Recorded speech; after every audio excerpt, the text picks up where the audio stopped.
સુરતના અમરોલીની મહિલાને પ્રેમ જાળમાં ફસાવી અશ્લીલ વિડીયો બનાવી બ્લેકમેલ કરનાર આરોપીને પોલીસે 2700 કિલોમીટર દૂર છત્તીસગઢમાંથી ઝડપી પાડ્યો છે।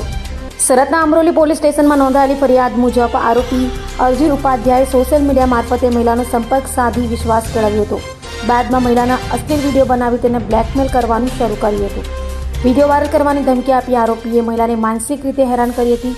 ફરિયાદ મળતા જ સુરત પોલીસ કમિશનર અનુપમસિંહ ગેહલોત, અધિક પોલીસ કમિશનર બગડિયા, નાયબ પોલીસ કમિશનર ઝાલા અને મદદનીશ પોલીસ કમિશનર ચોવટિયાની સૂચનાને લઈ પીઆઈજેબી વનાની ટીમ તપાસમાં જોડાઈ હતી અને ટેકનિકલ સર્વેલન્સ અને હ્યુમન સોર્સિસની મદદથી આરોપી છત્તીસગઢમાં હોવાની માહિતી મળતા અમરોલી પોલીસની ટીમે આશરે 2700 કિલોમીટરનું અંતર કાપી છત્તીસગઢના તેલીબાંધ વિસ્તારમાંથી આરોપી અર્જુન ઉપાધ્યાયને ઝડપી પાડી કાયદેસરની કાર્યવાહી હાથ ધરી છે। વિસ્તારમાં એક પરિણીત મહિલા આત્મહત્યા કરવા જઈ રહેલ હોવાની માહિતી પોલીસ ડિપાર્ટમેન્ટને મળેલી। અમરોલી પોલીસની સંવેદનશીલ અભિગમ સાથે તાત્કાલિક મહિલા સુધી પહોંચી તેનું કાઉન્સેલિંગ શરૂ કરવામાં આવેલું અને આત્મહત્યા જેવું આત્યંતિક પગલું ન ભરે તે માટે તેણીને સમજાવી અને ખૂબ જ સંવેદનશીલ રીતે તેનું કાઉન્સેલિંગ કરવામાં આવેલું। કાઉન્સેલિંગ દરમિયાન જે માહિતી મળેલી તે ચોંકાવનારી હતી। જે પરિણીત મહિલા છે તેને બિહારના સિવાનના એક મોન્ટુ ઉપાધ્યાય નામના વ્યક્તિ સાથે ઇન્સ્ટાગ્રામ પર પરિચય થયેલો અને ઇન્સ્ટાગ્રામ પર મહિલાને ફોસલાવીને કેટલાક અભદ્ર વિડીયોનું સ્ક્રીન રેકોર્ડિંગ તેના દ્વારા કરી લેવામાં આવેલું અને આ રેકોર્ડિંગને તેના સગાવાલા અને પતિ સુધી પહોંચાડી અને આ મહિલા પાસેથી અન્ય માગણીઓ તેના દ્વારા શરૂ કરવામાં આવેલી।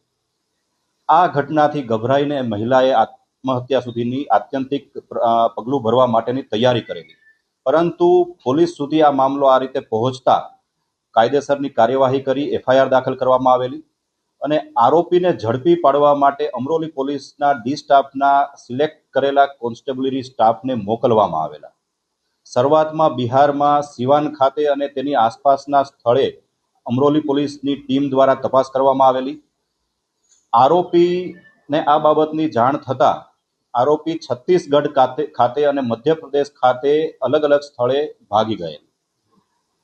અમરોલી પોલીસની આ ટીમ દ્વારા છત્તીસગઢના એક વિસ્તારમાં આરોપી હોવાની માહિતી મળતા ત્યાં વેશપલટો કરી એક તળાવના કાંઠે 4 દિવસ સુધી વેશપલટો કરી અને પડ્યા પાથર્યા રહેલા અને હ્યુમન ઇન્ટેલિજન્સ અને ટેકનિકલ સર્વેલન્સના કોમ્બિનેશનના આધારે આરોપીની ધરપકડ કરેલ છે। આરોપીને હાલમાં ધરપકડ કરી ગુજરાત સુરત અમરોલી પોલીસ સ્ટેશન ખાતે લાવવામાં આવેલ છે અને તેની વિરુદ્ધમાં કાયદેસરની કાર્યવાહી હાથ ધરવામાં આવી છે। અભય થઈને નિષ્પક્ષતાથી નિરપેક્ષ રીતે વાસ્તવિકતાનો અરીસો રૂપી સચોટ માહિતી લાવતો સત્યની સાથે અભય ટાઈમ્સ।